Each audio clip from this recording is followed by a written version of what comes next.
Okay, it's 6 o'clock, and thank you very much for everybody who is attending the Epping Forest Local Council's Liaison Committee. I will start with a webcasting introduction. I would like to remind everyone that this meeting will be broadcast live to the internet or filmed and will be capable of repeated viewing or another use by such third parties. Therefore, by participating in this virtual meeting, you are consenting to being filmed and to the possible use of those images and sound recordings for webcasting and or training purposes. If members of the public do not wish to have their image captured, they should ensure that their video setting throughout the virtual meeting is turned off and set to audio only. In the event the technical difficulties interrupt the virtual meeting that cannot be overcome, the chairman may need to adjourn the meeting. Item 2, appointment of chairman and vice chairman. This is just for noting, really, is to confirm the appointment of District Councillor Helen Kane as the chairman of the committee for this municipal year. And item 2, to confirm the appointment of Councillor Chris Pond as vice chairman of the committee for the municipal year, as he is the Essex Association of Local Councils Epping Forest branch chairman. I take it that that is okay. Yeah, we continue. Item 3, apologies for absence. So Rebecca, perhaps? Yep. I have apologies from Councillor Bassett, County Councillors Scott, Vance, H. Whitbread and C. Whitbread, and I have some apologies from Buckhurst Hill Parish, Epping Upland, Nazing, Stamford Rivers and Waltham Abbey, the clerks. Okay, thank you very much, Rebecca. So item 4, local plan main modifications, and I will ask Nigel Richardson to actually help us taking this item, please. Yeah, thank you, Chairman. What we'll do is we'll show a PowerPoint presentation, which my colleagues Natalie Blake and Vicky Willis will take you through it. Can I ask you, Nigel, to actually introduce these two offices, please? Yes, I can do. Do you want to, so basically what we've got is we're working towards a main modifications local plan process, and we will be going out to consultation. We've been working towards the next stage of the local plan process, which is this main modification consultation. And I think if members, you would have seen on the council's website, it was scheduled to commence on Thursday, the 8th of July. There's been a short delay to the start of that main modifications consultation. So the council is currently working with the inspector, because at the end of the day, it is her consultation, to finalise all elements, and that includes responding to supplementary questions. So this is unfortunately taking a little longer than we anticipated, but what we'll do is we'll confirm the new consultation launch date as soon as possible. So I don't know if perhaps Natalie or Vicky, you want to share the presentation. So the first part of the presentation, I'll hand over to Natalie Blaken. So Natalie is the interim team manager for the planning policy section. And I think halfway through, Natalie will hand over to Vicky Willis, and a number of you know Vicky.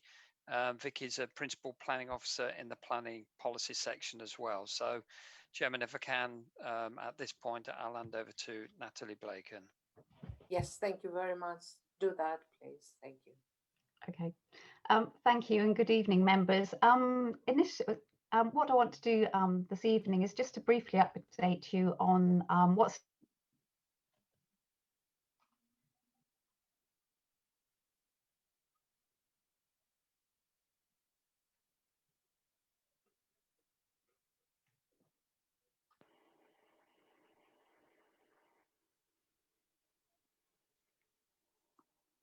I believe Natalie has gone. She's dropped out. I thought it might have been my Wi-Fi the connection, but we lost her for a minute. She probably will come back, isn't she? Yeah, She will try. I don't know if Vicky, are you able to perhaps take over at this point? I can, but maybe should we just see if, oh, Natalie is back. Oh, she's back, okay. You're on mute though, Natalie.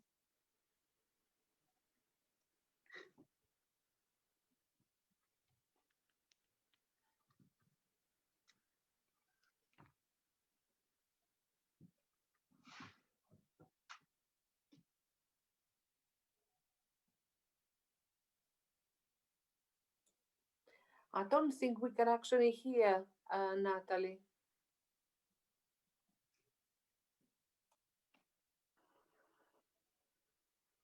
Natalie, can you hear us? We can't hear you, unfortunately.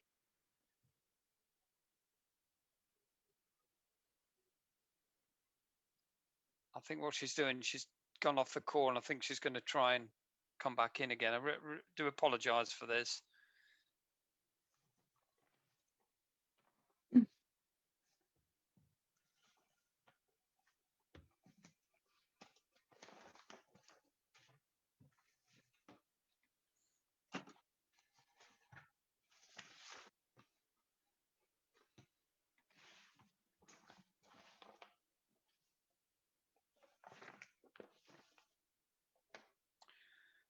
Vicky, have you got control of the PowerPoint presentation?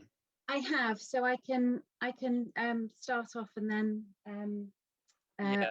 once Natalie's back and got sound back, she can take over. Yeah. If that's the best course of action. And you can see the PowerPoint fine. Yes, great. Yes, yes. So I will take on what I think Vicky, Natalie's going to say. can you hear me? I'm like, back. oh, Yes. Sorry, it looks like Natalie's back. So I will pass back. go on then, Natalie, if you take over. Okay, so the 4 sections, local plan introduction, we're going to talk through the main modification stage, then Vicky's going to talk through the inspector's actions, and then what we're doing in terms of the main modifications consultation process. As planners, we love acronyms, but we'll try desperately to avoid them. But we do have a couple which we do need to use. One of them is main modifications, which we've shortened to MMs in this presentation. And then we've abbreviated the local plan submission version 2017 to, as you can see, LPSV. So next slide, if possible. Okay, so just to for members who are maybe not familiar with the local plan and what it means. The local plan is a district-wide plan. It identifies the visions and aspirations for the whole of the district. So it sets out planning policies. It identifies both housing and employment allocations. It details the sites on areas which can be developed and indeed those that should be protected. And in our case, the district-wide development plan takes us to 2033. So what it clearly does, it sets out the level and distribution of growth, including new homes and employment land. And it's an important document because once it's adopted, it's a statutory or a legal development plan document under the 1919 Town and Country Planning Act. And essentially what that tells us is that once we have an adopted plan, we ought to be making planning decisions in accordance with that plan. However, although we're not quite at adoption stage, the local plan is now afforded substantial weight because it's actually gone through quite a long process. So when we're considering planning applications, it's what's known as carrying substantial weight in terms of assessing planning applications and appeals. So why do we need a local plan? Firstly, we operate within a plan-led system. And you've probably heard of the National Planning Policy Framework, and what that again tells us to do is to approve development proposals that accord with the development plan. And where we don't have a development plan and there are no relevant plan policies, we ought to be granting planning permission unless the adverse effects of doing so would outweigh the benefits. So it's an important framework for moving forward. So it's a framework to help us support and manage the future development of the district. And without it, it would be difficult for the council and the district to coordinate development effectively across the district, and indeed secure the infrastructure that we need associated with growth. So just the local plan process, you'll see there's a chart on the top of your screen, and you'll see that it starts in 2010 with the community visioning consultation exercise. So this local plan process has been going on for quite some time, and you'll see that we've progressed now to where we've got a "You Are Here" sign. So we've gone a considerable way along these events, where we're expecting adoption of the plan later this year. So on the top of that line, you'll see a series of events, including an issues and options consultation in 2012, the council approving the plan for submission back in 2017, and the examination stage, which is the planning inspectorate stage, from September 2018 onwards. Now, clearly this is another stage in the consultation process, but this is not the first. On the bottom of that red line, you'll see that we've had a series of consultations and engagement with stakeholders, including a consultation on the draft local plan back in at the end of 2016, where we had 3,500 responses at that stage. We had a further consultation again at the end of 2017, where stakeholders and interested parties were invited to comment on the soundness and legal compliance of the plan, and indeed our duty to cooperate across to other districts. And finally, we had an examination hearing process in 2019, where stakeholders, including yourselves, will have the opportunity to put representations to the inspector and appear at the hearing sessions. So significantly, we're a long way along this process and towards the, if you like, the final and concluding stages of the local plan. So currently we're at examination with a process which is led by the planning inspector, Louise Phillips. And the council submitted the plan for examination back in September of 2018. And what we invited the inspector to do was to test the soundness of the plan. And by that, I mean, there are 4 elements she's looking at. One is it positively prepared? Are we proactively meeting the needs of the district? Secondly, is it justified? Is this the most appropriate strategy when considered against reasonable alternatives? Thirdly, is it effective in what we're saying there? Is it deliverable? And finally, is it consistent with national policy? So essentially, the inspector's looking at those 4 elements and asking herself, does the local plan comply with those soundness criteria? So she held an examination in February to June 2019. Again, where evidence was submitted by the council, and of course stakeholders and interested parties had the opportunity to appear. The inspector issued her post-examination hearing advice back in August 2019, where she set out 39 actions for the council to address. So since that time, the council's been completing further work to address those 39 actions. And the conclusion is that we have now arrived at proposed changes to the local plan to ensure that it's sound. And these changes or amendments or edits are known as main modifications. So what is this main modifications stage about? So the inspector has identified that there are changes or edits or amendments needed to the local plan, known as main modifications, to ensure that the plan is sound and legally compliant. That's the test that she's applying. So this stage of the consultation is really about people having the opportunity to make comments on those proposed changes. Now, the consultation is also an opportunity to consider and make representations on any supporting documents that have informed those changes. So it's critically important that this consultation is is really about the changes and only the changes. So what it's not an opportunity to make comments about parts of the plan that aren't being changed. And there are substantive parts of the plan which do remain unchanged. Now, if representations are made, the inspector won't consider them at this stage. Essentially, if the parts of the plan have remained unchanged, then she considers those to be sound. What it's also not an opportunity to do is to repeat comments that you've already made on the plan, because the inspector already has those in front of her and is considering those as part of the ongoing examination process.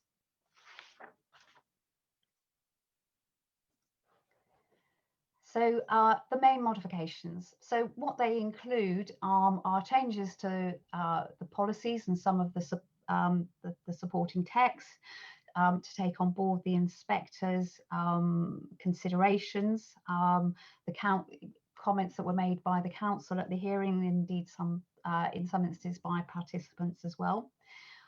It's updating. The plan is updated to take account of any new strategies or evidence, clarifications and sort of to remove ambiguities in the plan. So, so there's changes to the policies and supporting text. There are some deletions and amendments to some site allocations, which includes amendments to sort of site densities. We've updated the housing supply data to March 2020, so we have a new trajectory. There are obviously changes to consequential changes to mapping, and also what we're doing is just drafting, redrafting inaccuracies or factual updates. I think it's important to note that the modifications don't alter the broad strategy to the local plan, and it doesn't include any new residential, traveller or employment site allocations. So the focus is still on garden communities around Harlow and developments at the larger settlements. What I would say about the main modification stage is it's a rather complex and, if I say, messy schedule.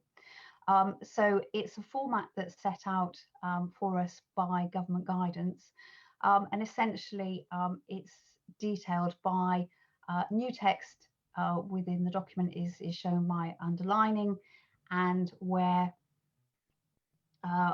basically, and removal of text is shown by strike through. So I think I'm now going to hand over to Vicky to talk about the actual inspector's actions and the nuts and bolts of the consultation that we're about to undertake. Thank you, Natalie. Cheers. Everyone can hear me, yeah? Great. So in terms of the inspector's actions, as Natalie has already said, following the examination hearing sessions in 2019, the inspector issued her post-examination hearing advice in August 2019. Within that were 39 actions for the council to complete. But I think, as well as commenting on that, it's important to note that, you know, her advice at that time also confirmed acceptance of a number of key elements of the plan. So as I've noted there, including the plan's housing requirement at a minimum of 11,400 homes over the plan period. And sort of through subsequent correspondence with the inspector, we confirmed that her advice in August 2019 covered all the misgivings that she had at the close of hearings. So we can consider that things that are not raised within that letter, are closed matters within the examination. So, for example, there wasn't any substantive reference to employment site allocations, employment site strategy. So in terms of responding to the council, responding to the inspector's 39 actions, this has largely been a process between the council and the inspector rather than in the public domain. So to accompany the main modifications consultation process and suite of information, there is a summary document that will list each of the inspector's actions, how we have responded, and whether there are any resulting main modifications as a result of our response to the inspector. that document will also link to any new supporting documents that have informed the council's response to the inspector. So I think that'll be a really sort of helpful document. So it's one to look out for within the sort of suite of consultation documents. We won't go into the detail on the 39 actions. Obviously, we've not sort of officially launched the main modifications consultation, but even if we had, I'm sure you wouldn't want to sit and go through all 39 actions. And it is very dependent on an individual's sort of interests. You know, obviously, if you're representing one particular site, then you know, you're most interested in actions that relate to that. But I think that summary response document will be really helpful at the consultation stage to look out for. So I've now just got a final few slides which talk about the sort of nitty-gritty of the consultation process, and will help you sort of understand where you can find information and what information there will be. So as noted, the consultation period is is expected to be around 10 weeks in length. That is considerably in excess of the statutory 6 weeks period. But we think that it is fair reflecting that we are going out to consultation over the summer period. So it's considerably in excess of the statutory 6 week period. In terms of how the consultation will be communicated, there's been communication for some time within the council to ensure that officers are aware of the consultation and can effectively signpost. We will also post out to and email those contacts that are on our consultee database. The information will be very prominently located on the council's website and linking through to the dedicated local plan website. Our communication colleagues will ensure that there's a programme of press releases and social media coverage. And then we are holding a number of briefing sessions, some which have already taken place. So the district council member briefing session has taken place. A developer forum is being scheduled, and obviously we're here this evening talking to town and parish council representatives. So in addition to all those routes, you know, the planning policy team will be contactable on the hotline and the dedicated email address to respond to any queries that people have or any troubles they're having accessing materials.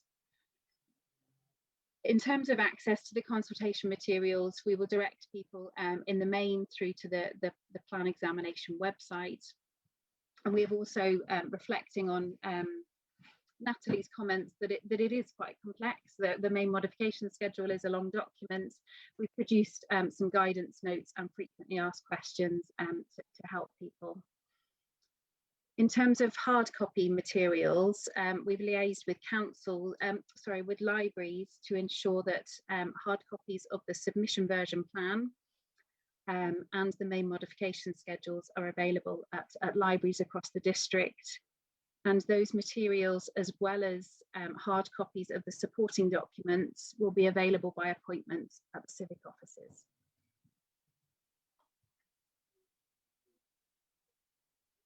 In terms of what information will be available, the main modification schedule is a single document. I've just got in brackets to note there that I think it's helpful to understand that Appendix 6 to the plan, which was the site-specific requirements, the inspector confirmed during the examination hearings that constitutes policy. So one of the sort of structural changes to the plan is to make that as part 2 of the plan rather than simply an appendix to it, reflecting its importance. So that's helpful to pick up on, but there's a single main modification schedule which covers all changes to what was the submission version plan and what was Appendix 6. In addition, there will be revised mapping and an index of changes to mapping, although the mapping changes are listed within the main modification schedule as well. There will also be a suite of supporting documents, which I won't take you through all of them, but you can see there. And the first one is the council's summary response to the inspector's actions that I've already talked about.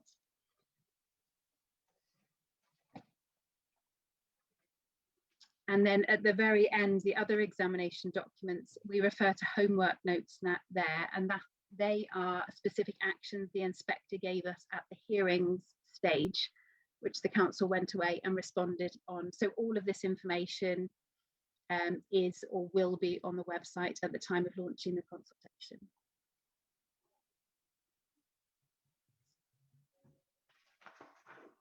This next slide is what the team's put together, sort of reflecting that it can be a bit daunting and there is a lot of information. So it's just sort of thinking how it might be helpful for people to sort of tackle and get into the information.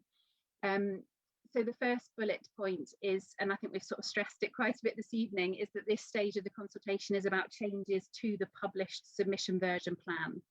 So although the main modification schedule is, you know, a table with a strike through and underline, if people are wanting, it's helpful if people look at the submission version plan and work out the areas they might be interested in, and then refer across to the main modification schedule to see what changes are proposed. In terms of my second point there, if someone wants to understand the key areas where main modifications are proposed, then it will be useful for them to refer to the inspector's post-hearings advice from August 2019 and the summary council response that I've referred to. The third bullet point there is that if someone is primarily interested and wants to understand how have sites changed in terms of sites that have been removed or amendment to sites in terms of their capacity, then it will be helpful to look at the council's summary response, and particularly action 9, which summarises that information, and it would save someone having to leaf through the whole main modification schedule. And then finally, then the penultimate point, if someone is keen to understand how a specific policy may have changed, or a specific site allocation, or indeed a settlement, you can use the sort of search function within the PDF to search for keywords. And finally, as I've mentioned before, that, you know, the planning policy team are here to sort of provide further information or assistance if anyone's got any troubles. And then this is the final slide from me, just in terms of how people can make a representation. We will direct people online as much as possible to make their representations. That is most effective for us, and it is also easiest for people to respond as well. So we'll direct people towards an online form where they can respond, but if that is not possible, then it is possible to download a form, and that can be emailed to the planning policy team, or failing that, then we can accept submissions by post. And there's just a quick note there that responses can be made on behalf of a group, but it needs to be clear how many it is representing, and how that representation has been authorised. And then just a final comment from me is in terms of what next after the consultation. So once the consultation closes, we will forward all the representations to the inspector. Much as at Regulation 19 stage, the representations will be redacted and they will be published on the website. The council will need to do a summary response to the inspector per main modification. And then it is in the inspector's hands to consider all the information and to determine if the plan is sound. But then the final note there is just that hearing sessions, possibility, we can't rule it out at this stage.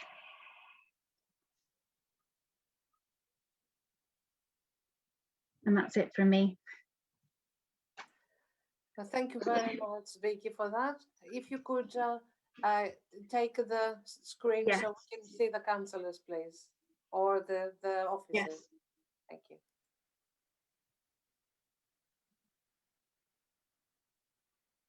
Okay, members, is there any questions at all that you would like to raise? I've got a question, please, Sue from North Weald. Please go ahead. As the district council doesn't really have the facility anymore of a reception, are you going to get any hard copies out to parish councils? I know you say you're getting copies out to libraries, but I think that you're going to miss a trick if you don't get hard copies out to parish councils who have got offices, whereby we could possibly help residents with this. Nigel, would you like to answer this, or Vicky? I'd probably resort to Vicky. I don't quite know what we plan to do on that. I mean, it's certainly something we can take away and look at. I don't know if you want to comment any further on that, Vicky.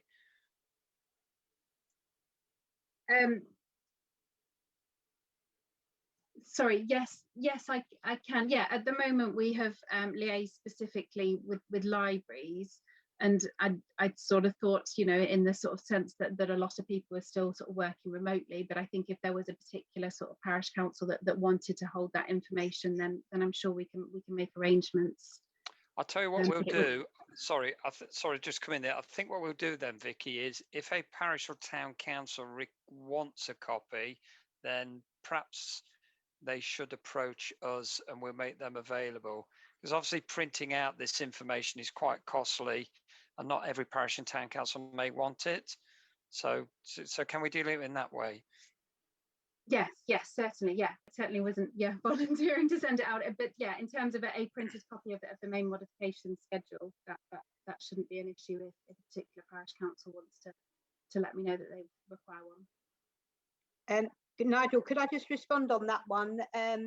I think you'll find that a lot of the smaller libraries are open for quite limited hours. So I think sometimes it's quite difficult for people to actually get into those libraries. And one library like North Weald might serve Byfield, Ongar, Matching, and other small areas as well. So I think we at Northfield would definitely like a copy of this. We'll be from the 19th of July. We'll be opening Monday, Wednesday, and Friday in the mornings. So we would definitely be able to help, and I'm sure it would assist district council as well. Okay. All right. Yeah, we can look at that. Thank okay. You. Thank you. Okay, I can't see any hands at all. Oh yes, I can now. Could David Wixley, the Councillor Wixley, please? Yeah, thank you, Chairman. A couple of things really. That slide show that we just had, I thought it was quite informative as a sort of reference point. I mean, we had the same thing for district councillors. I'm sure that a request was made that perhaps we could receive copies of that emailed out to us. And obviously it'd be useful to town and parish councils. Is that possible to do that? That was my first question. Yeah, I think we can do that, can't we, Vicky? Yeah. Yeah, good. I think that's quite good as a sort of useful reference point. The other thing, I think it mentioned in the slideshow various policies, including the green infrastructure policy. Is it too late to comment on some of the content of that? Because I spotted something which I consider misleading in it, and I don't really think it was appropriate. It's not a major issue, but it's something which I spotted through personal experience, actually. We picked up on the reference to the correct name of was it one of the cricket clubs? I remember you mentioned that, Councillor Wixley. Yeah, that was important because they're two separate cricket clubs, and one was founded in 1880 and the other one in 1938. So they're quite distinctive, two separate cricket clubs. No, the other issue I had was on the blue infrastructure. Which I think was a bit misleading because it was referring to sites which are the Chigwell Road water treatment, and I think site, and I think it gives the impression that it's public access. There isn't any public access, so it seems very little point in including that as part of the blue infrastructure. I've got personal experience of that because I worked there for about 8 years, so I do know quite a bit about it. I can find out which page it was if necessary, but I think it was misleading if it's given the impression that that's for the benefit of the public, which it isn't. I can tell you that Canada geese like it, but if I can come in, I think it would be helpful if you could could send that through directly. Obviously, you'll recall that at Cabinet in April, there was a decision that the strategy could be adopted subject to liaison. Yeah, well, I With understand the that. Woodland Trust. It's quite a lengthy document, so I've been trying to read through it and look at the small print. So it is being published as a supporting document within the context of it being sort of presented to Cabinet. So those final changes, the minor changes that were discussed at Cabinet have not yet been made. So if you like, the strategy is not its absolute final version. So I think it would be helpful if you could send the comments through to the planning policy team. Yeah, I mean, if you can bear with me, I can probably come back later in the meeting and tell you exactly which page it's on. Thank you. Perhaps I could just it just raises an important point in terms of the consultation and how people should respond, because I think David has raised an important point. We're asking people to make representations on the main modifications and the supporting documents as they relate to the main modifications. So it's looking at those changes and looking to see whether the evidence is appropriately related to that. So if there are corrections to be made, I think there are two separate issues here. There's how you comment on the main modifications, and then separately if there are issues relating to corrections to the strategy itself. And I think that's something we would want to take up separately as the strategy is still sort of is still to be finalised.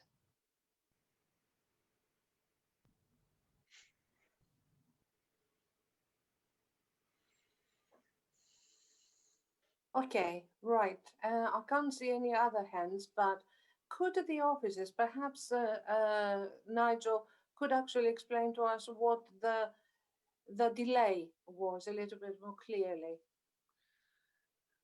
Yeah, I can do. I think with most of these things, it's liaising with the inspector herself, and basically some of the responses to a number of the actions, to the inspector's actions, we've been toing and froing with revised versions of the document. So unfortunately, that's led to the delay in not actually starting, because we would have started today. I don't know, Vicky, if we can comment on when we're likely to start the consultation now, but I suppose potentially it could be within the next week or two.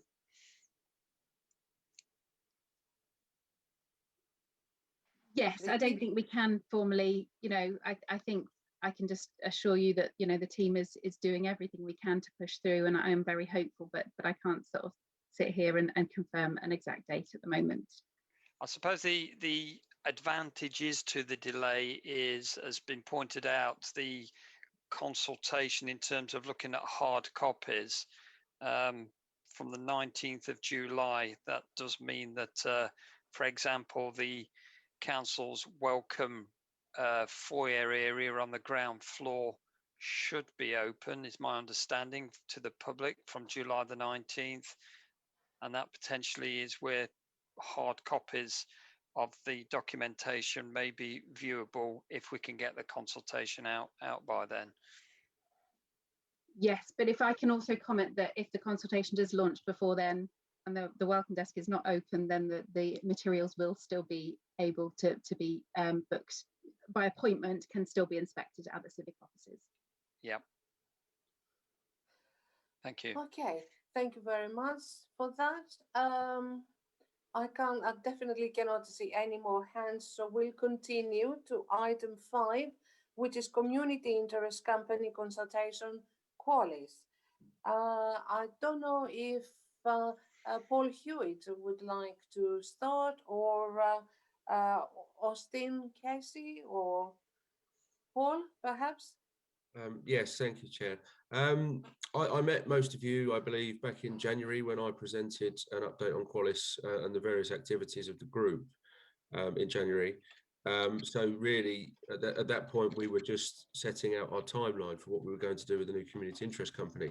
And I mentioned that we'd formed a relationship with Primera, so regeneration specialist Primera, to help us set up the company.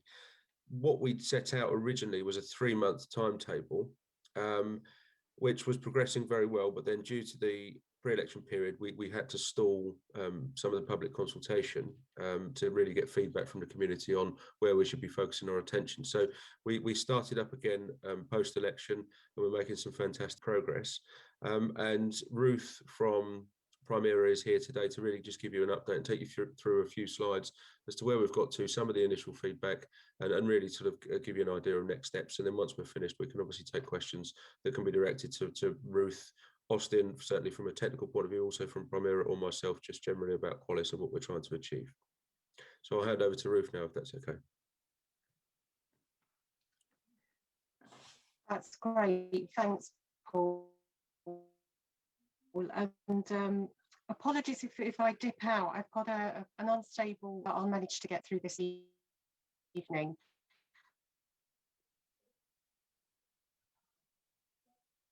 So thanks for the introduction, Director, for Primera.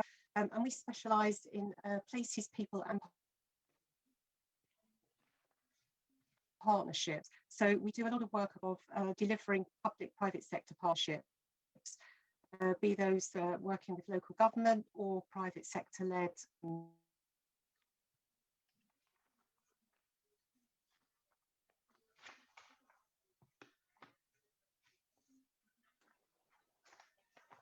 Chairman, I think there's a problem with the, I don't know whether anybody else has experienced, I can't hear the lady.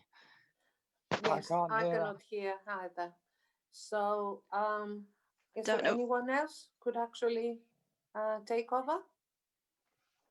It may assist if she turns off her video as well, that sometimes helps.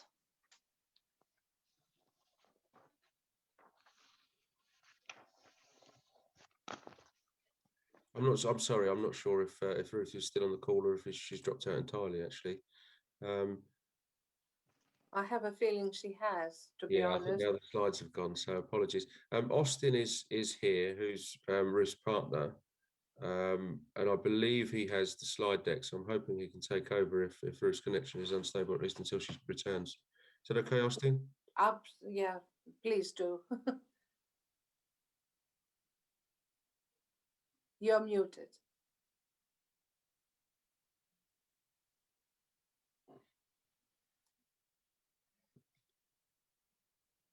Hopefully everybody can see my screen. Apologies.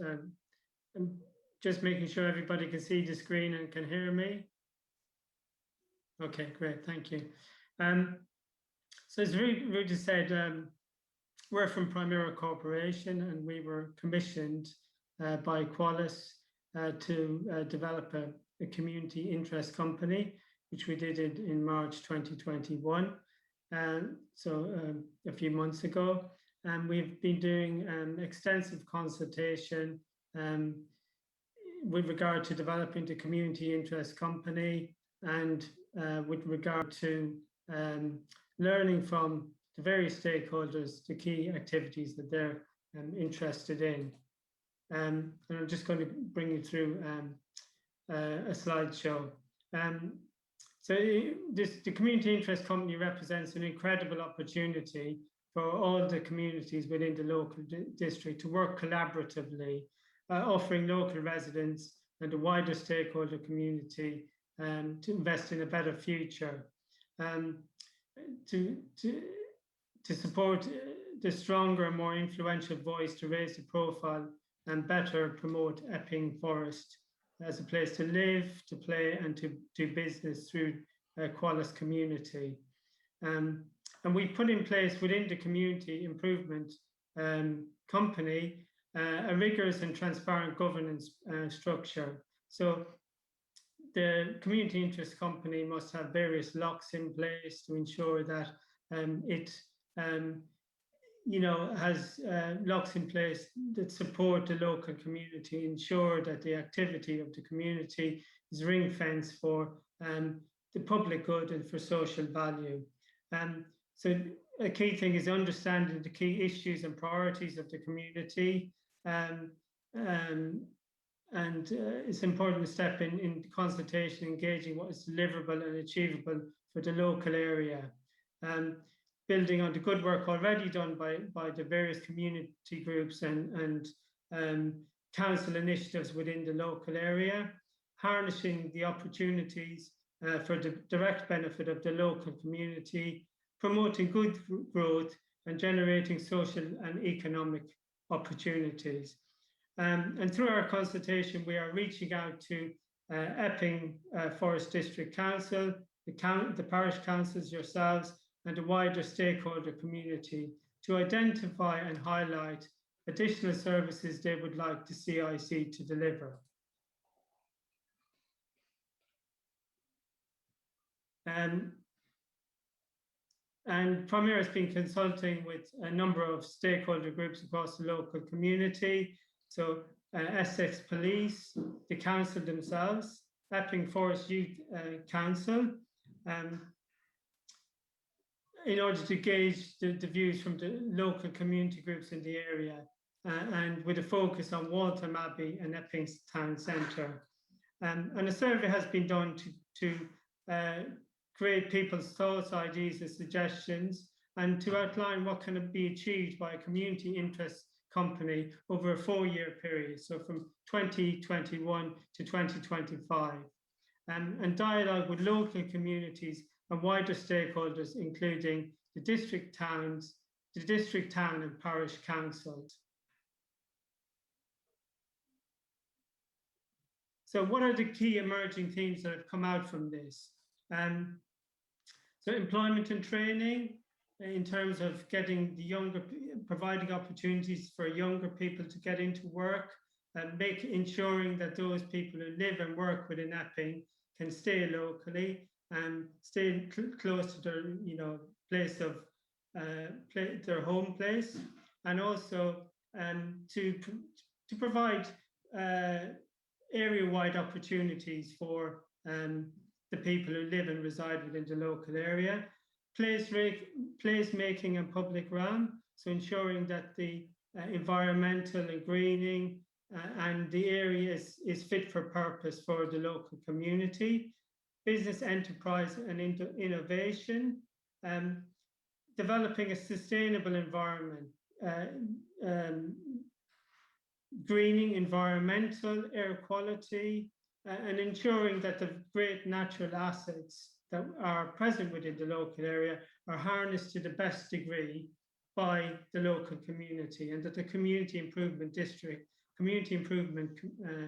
company has a key role to play in that. Transport opportunities, so within many of the interviews and consultations that we've done, transport has been highlighted as a key priority within the local area.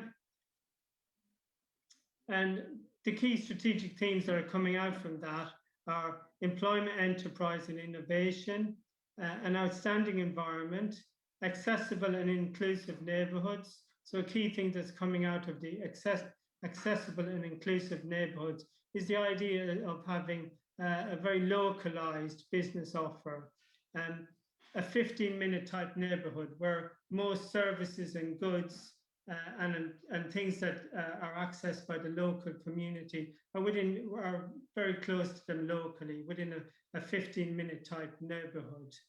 So that's a key thing that's come out from the consultation. So under employment, enterprise and innovation,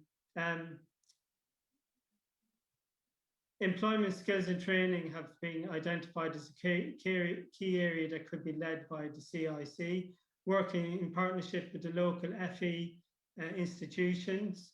So things like construction industry could be a key sector, providing apprenticeship training opportunities and upskilling existing employees, supporting SMEs and business startups, and taking advantage of digital opportunities. So there's been, obviously, we've had a lot of consultation with the DIS, the Digital Innovation Zone, and it's fantastic. A lot of the infrastructure that's currently being put in with this ultra-fast broadband. So it's a question of maybe harnessing that and doing some bolt-on projects that could perhaps complement the activity the existing infrastructure that is already, very close to being fully operational within the local area. And then an outstanding environment. So promoting the important role of green spaces, working with local communities on issues such as safeguarding the green belt, enhancing access to green spaces with signage, wayfinding, and addressing climate change, putting in place additional initiatives that would help and assist with climate change within the local area. So things like additional tree planting and other activities to complement that. Accessible and inclusive neighbourhoods. So several emerging opportunities to build a sustainable income stream through this strand of activity. So community hub working in partnership with Epping Forest District Council. Placemaking will be fundamental in the longer term aspiration for the district, maximising the potential for the 15-minute city that I spoke about.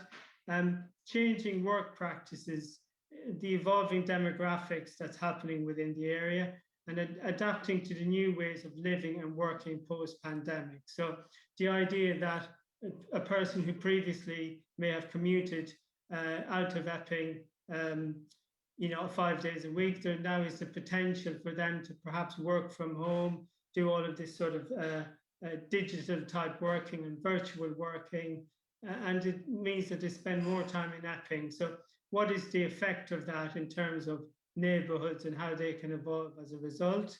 And the partnership model in the future, a business improvement district, and how a business improvement district could potentially contribute and improve accessible and inclusive neighbourhoods and the 15-minute city. And then the next steps and time frame for delivery. The strategy will set out a program of activity which will provide an opportunity to test and explore some of the more ambitious areas of activity. The program is based on a 4-year program of activity, as I spoke about earlier, from October 21 until September 2025. The focus is on additionality and on complementing the work of the council and its partners. So the idea of no duplication. It should work alongside and complement what's there rather than duplicate, and come up with new ideas and new initiatives that could be taken forward by the community interest company. And the aspiration is to add long-term value to the communities within Epping Forest District Council. So no quick wins. We have to bring the communities with us. So it's important that we have good consultation with the local communities and stakeholders within the area. We will continue to work with a range of stakeholders, communities and groups, and always welcome their views and input. You can see the consultation survey here. I'm not sure if it will actually come up if I try and double click on it now, but we're very happy to circulate it to the group after the meeting, if that's something you're interested in. But it's basically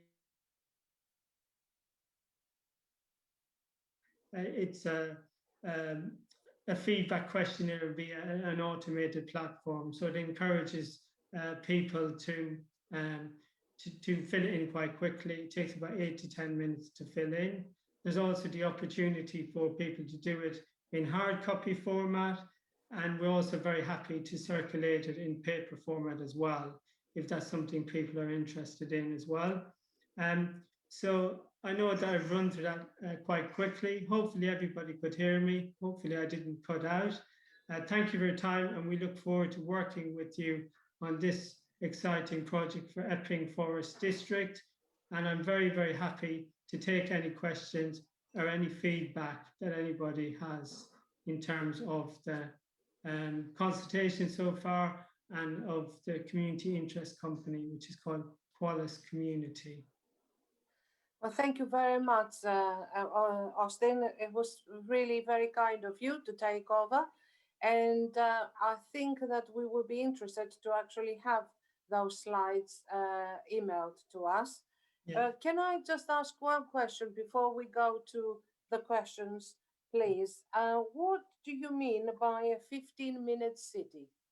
So 15-minute city was something that was first coined by the mayor of Paris.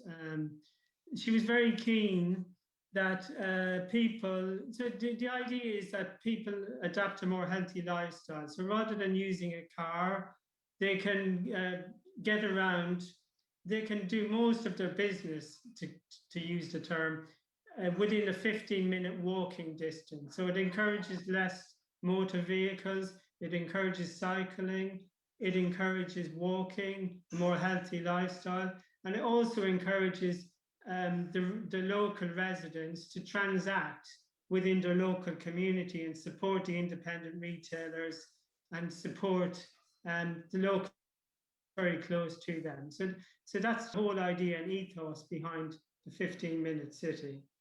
Thank you very much for that. Could I ask Janet, Councillor Whitehouse, Janet Whitehouse? Thank you, Chairman. That was a very interesting presentation. I've got two questions, Chairman, if I could ask them separately. So Yeah. The first one is, Austin, you started off talking about the extensive consultation. Was that, I'm not quite sure what you were consulting on, at what stage, but I'd be really interested to know who you consulted with. You spoke about district councils, parish councils. I mean, who within those organisations were you talking to? Could you just be a bit more specific about who you consulted with and what it was about? Yeah, so first of all, obviously we consulted with Qualis, and we also consulted with many of the heads of department within the council. And then from that was done, so a mixture of my colleague Ruth, who unfortunately is not dropped off the call. Oh, I'm back now. I don't know if yeah. I don't know if can you all hear me now? I'm so sorry. There's been a dreadful connectivity issue, but well, we were commissioned sort of February, March time, so we were just embarking on the consultation process, which obviously hasn't been easy with the pandemic. Everything's been undertaken virtually, but we then did actually put that on hold due to the local elections in May. So the consultation process was shelved until after May, once the local elections had taken place. So we're only just reaching out now to some of those key groups like the Epping Youth Forum, District Council, also reaching out to yourselves this evening. So we're very keen to hear back from you from the survey link that's embedded into the presentation, which Rebecca has a copy of, which she can circulate to you all. So we're just branching out at this moment in time to talk to a number of different local groups and organisations. Right, my second, are you now answering Ruth instead of Austin? Yes, yeah. Well, we can both, yeah, whoever. Right. Excuse me, sorry to interrupt. Is it possible to actually have the screen back to normal, if you can, please? Yes, of course, yeah. Thank you. Thank you very much for that. I'm sorry, Councillor. You can continue. I'm sorry about that. Thank you. Yes, the second part was that was a very general sort of presentation, and I still really haven't got very clear in my mind what these projects are exactly that you are talking about. I mean, they seem to be very business related at first, and then you're talking about more about sort of community activities. And I don't understand how this relates to what the council is doing. I mean, are more services planned then to move from the council to the city EIC, as you know, housing repairs have moved over? I just don't understand how the things you've been talking about relate to what the council already does. Yes, so it's very much about providing additionality. So it certainly isn't about duplicating a lot of the good work that's already being rolled out by Epping Forest District Council. The aim of the Community Interest Company will be to provide opportunities over and above what's already being delivered. So, for example, the Qualis Group recognise that there are going to be significant opportunities generated through their building programme. So there's opportunities around apprenticeship training, education, within janitorial services, management services, potentially landscaping services. So that could be one area of activity. But what we fed back this evening is very much the feedback that we've been receiving from the conversations that we've been having with various groups and organisations. The purpose this evening was really just to share where that's actually got to. But obviously we're very keen to hear your views and your thoughts and ideas on where the CIC could add more additionality. And that will obviously be boiled down into those 3 key strategic themes that were presented in the PowerPoint. Okay, thank you. Sorry, could I just add to that? So transfer of services from the council into Qualis, that is completely independent from what we're talking about here this evening. So the community interest company is entirely focused on community benefit. And we are really working through this consultation process to understand from stakeholders where we need to focus our attentions. So the process is progressing well, but there's obviously a little bit more work to do. And really, this was sort of an interim update we wanted to give you as stakeholders. Obviously, inform you that we now have a live survey. We can schedule one-to-one conversations or group conversations if you want to do it in a slightly different format. But we are quite ambitious, but we need to be realistic as to what we can achieve in the community initially. And the strategic themes that have come out from the initial part of the consultation is really where we're going to focus to start with. Councillor Whitehouse, would you like to come back, or that? Actually, I seem to have lost the screen completely. I don't know if you can still hear me. I think, Chairman, you better pass on to someone else while I try and come back. No problem. We can see you and we can hear you, by the way. So I can't see anything. Okay. Right. Could I ask Selina Jeffco, please? You're muted. Unmuting. Good evening. My questions really, I've got a couple of questions regarding risk management. Looking at the business plan, 4-year business plan that Qualis have presented, we can see already Qualis are asking for another pre-authorised loan of 35 million from Epping Forest District Council. There are existing loans to Qualis of 60 million and existing approval loans of 59 million already. So this new request is going to take the indebtedness of Qualis to Epping Forest of £148.5 million, of which, to fund that, Epping Forest has actually borrowed 136 million.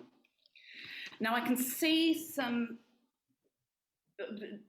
sort of profit projections, but these are based on, they include projected growth from a commercial portfolio that's going to be funded by money from the market. So that's in addition to the borrowings from Epping Forest. And Qualis are assuming they can raise 75 million of finance to fund this. The key is really, obviously, Epping Forest have got charges over some of Qualis's assets at the moment as the first security. Will the council be asked, and will they, well, it says in the business plan that they may well be asked to, but it puts the council in a very difficult position, surely, if they're owed 136 million and Qualis are asking them to place, the council to place their own claim on the assets if anything goes wrong behind a market lender. How, I mean, I suppose this is also a question for the council as well as much as anything and people, but how is this risk going to be managed? There seems to be an awful lot of money that Epping Forest has borrowed to fund the Qualis loans that Qualis need a market lender in order to continue to build the profits from their commercial portfolio to make their profits. How is the security going to be managed on this? Okay, I mean, I don't want to be dismissive of the question because it's a very good question, but the purpose of us being here this evening is to discuss the community interest company specifically. Our 4-year business plan went to overview and scrutiny last week, and it will go to Cabinet for a decision on the 12th of July. And actually, interestingly, overview and scrutiny, a very similar question around risk was raised by other councillors. So, and we provided responses, so I would probably urge you to review that recording. The highly levered position of Qualis is something that is in the public domain. We do have a strategy in the business plan, and we are carefully managing risk. And in terms of charge over assets and activities, EFDC as the only shareholder does have first charge. If we did go to the market to raise other funds, which wasn't originally the intention, It came about after changes to Public Works Loan Board's lending criteria. If we did, the only security that would be offered would be on the asset that we purchased from using that money. So it wouldn't actually alter the position of the council or the security that the council has. I'm happy to pick up this conversation separately, but if it's okay with everyone, and Chair, that we focus on the community interest company for this evening. Yes, of course. That's fine. Okay. Councillor Wixley? Yes, thank you, Chairman.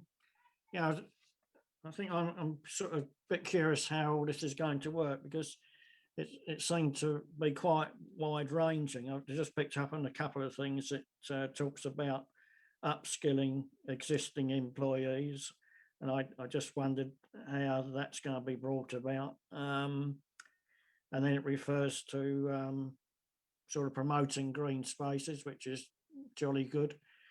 But it seems to be quite wide ranging. So there's going to be a number of skills required to do this. And so I'm actually wondering how many people are going to be employed in this section of Qualis, the community thing. Basically, how it's all going to work, really. If I could just respond on Councillor Wixley's comments with regard to the wide-ranging portfolio that's been presented this evening. They are very much concepts and ideas in terms of what the CIC could deliver on. And you're absolutely right, it is quite wide-ranging and will absolutely need to be boiled down into what key deliverables can be achieved by the CIC. I think one thing is absolutely certain, that the CIC will start very small. So what we are looking at is a 4-year plan for Qualis Community, but the year 1 delivery will be very small and may focus on only 1 or 2 key interventions.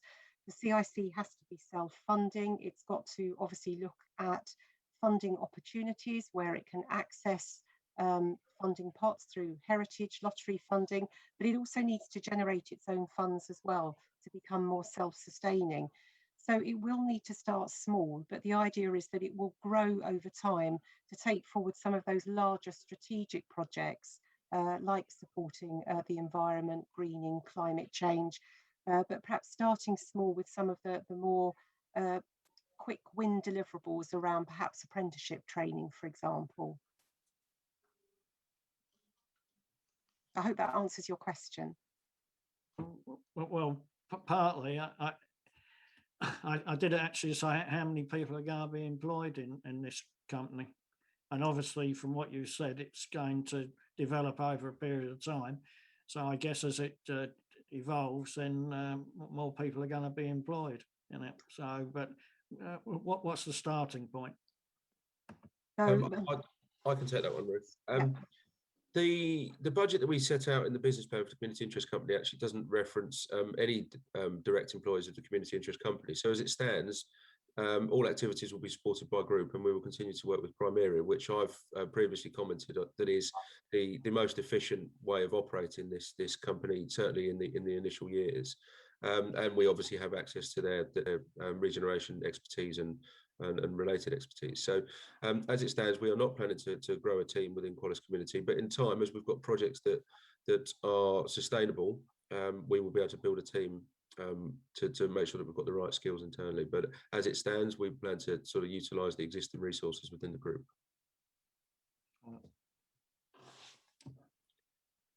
Councillor Wixley, do you want to come back? You are okay, yes? Yeah, I think you know, it's a work in progress, isn't it? So absolutely, as time goes by, other questions will arise. But I think I don't think it's much more I could say tonight. Okay, thank you very much. Councillor John Bernier, please.